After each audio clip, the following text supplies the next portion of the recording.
Gangsta party மற்றும் பிற சாத்தியமற்ற கதைகள் vs என் வாழ்க்கை. சாதாரண வாழ்க்கை மிகவும் விசித்திரமாக மாறும் போது நம்பமுடியாத நிகழ்வுகளின் தொடர். அது அப்பாவித்தனமாகத் தொடங்கியது. பாட்டிக்கு ஒரு ஸ்மார்ட்போன் கிடைத்ததும் அதில் எமோஜிகள், பூனை மீம்ஸ்கள் மற்றும் மிகவும் ஆபத்தானது ஃபேஸ்புக் குழுக்களைக் கண்டுபிடித்தார். ஒரு நாள் அவள் பாடாஸ் கிரானிஸ் யூனைட் என்ற ஒரு குழுவைக் கண்டாள். அது ஒரு பின்னல் கிளப் என்று அவள் நினைத்தாள். அது ஒரு பின்னல் கிளப் இல்லை. ஒரு வாரத்திற்குள் என் 78 வயது பாட்டி எட்னா தி எல்போ தாம்சன் தி சில்வர் ரெபெல்ஸ் என்ற ஒரு முழுமையான தெரு கும்பலை நடத்தி வந்தார். அவர்கள் பொருத்தமான தோல் ஜாக்கெட்டுகளை அணிந்திருந்தனர். மாலில் தனிப்பயன் எம்பிராய்டரி செய்யப்பட்டது. பக்கத்தில் தீப்பிழம்புகளுடன் சூப் செய்யப்பட்ட கோல்ஃப் வண்டிகளில் பயணம் செய்தனர். மேலும் ஒவ்வொரு செவ்வாய்க்கிழமையும் பிங்கோ ஹாலில் சந்தித்தனர். அதை அவர்கள் தி வார் ரூம் என்று பெயர் மாற்றியிருந்தனர். அவளுடைய குழுவினர் அடங்குவர் மில்ட்ரெட் டூ கேன்ஸ் ஜான்சன். உண்மையில் அவருக்கு 2 கேன்களும் தேவையில்லை, ஆனால் வியத்தகு விளைவுக்காக அவற்றை பயன்படுத்துகிறார். ஷெர்லி ஸ்நாக்ஸ் கிரீன் ஆயுத தரவெர்த்தரின் ஒரிஜினல்களை தனது பையில் எடுத்துச் செல்கிறார். மேலும் ஆக்னஸ் நோ ஃபில்டர் வெல்ஸ் ஒரு காலத்தில் தனது புருவத்தை உயர்த்தி ஒரு பைக்கர் கண்ணீரை பயமுறுத்தியவர். முதலில் அது பாதிப்பில்லாதது. வயதானவர்கள் தெருவைக் கடக்க உதவினார்கள். நோயாளிகளுக்கு சூப் கொடுத்தார்கள். அனாதை பூனைக்குட்டிகளுக்கு பின்னல் நிதி திரட்டினார்கள். ஆனால் பின்னர் அவர்களுக்கு அதிகார வெறி ஏற்பட்டது. அவர்கள் சுற்றுப்புறத்தை ஒழுங்குபடுத்த ஆரம்பித்தார்கள். மாலை 6 மணிக்குப் பிறகு சத்தமாக இசை இல்லை. சரியான குறிப்பு இல்லாமல் இணையான பார்க்கிங் இல்லை. உங்கள் தோட்ட குட்டிச்சாத்தான் கோணலாக இருந்தால் கடவுள் உங்களுக்கு உதவுவார். வெள்ளி கிளர்ச்சியாளர்கள் அதை உங்களுக்காக மறுசீரமைத்தனர். மனப்பான்மையுடன் ஒரு நாள் பாட்டி தனது பின்னல் ஊசிகளை கூர்மையாக்கிக் கொண்டு, டெபியின் ரோஜாக்கள் என் புல்வெளியில் 2 அங்குலம் உள்ளன. போர் என்று முணுமுணுப்பதை பார்த்தேன். உள்ளூர் நூலகத்தை அவர்கள் கையகப்படுத்தியபோது விஷயங்கள் அதிகரித்தன. அவர்கள் புத்தகங்களை பார்க்கவில்லை, அவற்றை பாதுகாத்தனர். அவர்கள் கண்காணிப்பு கேமராக்களை அட்டை குழாய்கள் மற்றும் கூகிள் கண்களால் செய்யப்பட்டவை பொருத்தி அமைதியான மீறல் டிக்கெட்டுகளை வழங்கினர். போலீசார் தலையிட முயன்றனர், ஆனால் நேர்மையாகச் சொல்ல வேண்டும், யாரும் தங்கள் சொந்த பாட்டியை கைது செய்ய விரும்பவில்லை.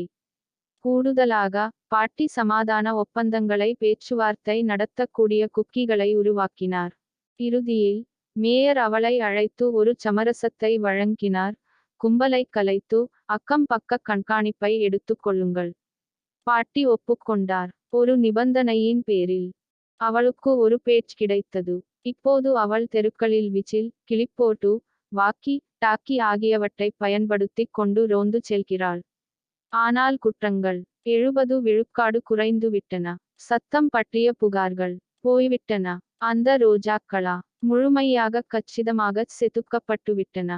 எனக்கு பயமாகவும் பெருமையாகவும் இருக்கிறது. பாட்டியோட்ட சண்டை போடாதீங்க. அவங்க 2 பேரும் இருக்காங்கா. வெர்த்தர் உங்க பேர் வச்சிருக்காரு. இது எல்லாம் ஒரு திங்கட்கிழமை காலையிலேயே தொடங்கியது. ஏனென்றால் குழப்பம் திங்கட்கிழமைகளை விரும்புகிறது. நான் ஏற்கனவே வேலைக்கு தாமதமாகிவிட்டேன். என் சிற்றுண்டி எரிந்துவிட்டது. என் காபி மர்மமான முறையில் சூப்பாக மாறிவிட்டது.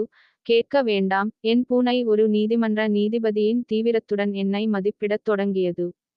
என் அதிர்ஷ்டமான பெயிண்டை எடுக்க கை நீட்டினேன். அவை நம்பகமானவை, நீட்டக்கூடியவை. 3 வேலை நேர்காணல்கள் மற்றும் ஒரு துரதிர்ஷ்டவசமான சல்சா நடன சம்பவத்திலிருந்து தப்பித்தன. ஆனால் இன்று அவை கலகம் செய்தன. நான் அவற்றைப் போட முயன்றபோது அவை மறுத்தன. உண்மையில் நான் இழுத்தேன், அவை மீண்டும் ஒட்டித்தன. நான் கெஞ்சினேன், அவை கோபத்தில் சுருங்கின.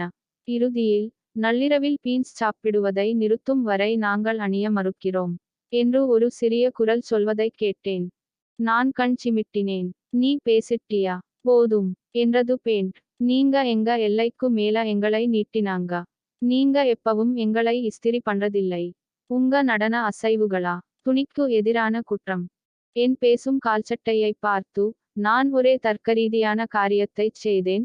என் காபி சூப்பை அவர்கள் மீது கொட்டினேன். அவர்கள் கத்தினார்கள். நான் கத்தினேன். பூனை ஆரவாரம் செய்தது.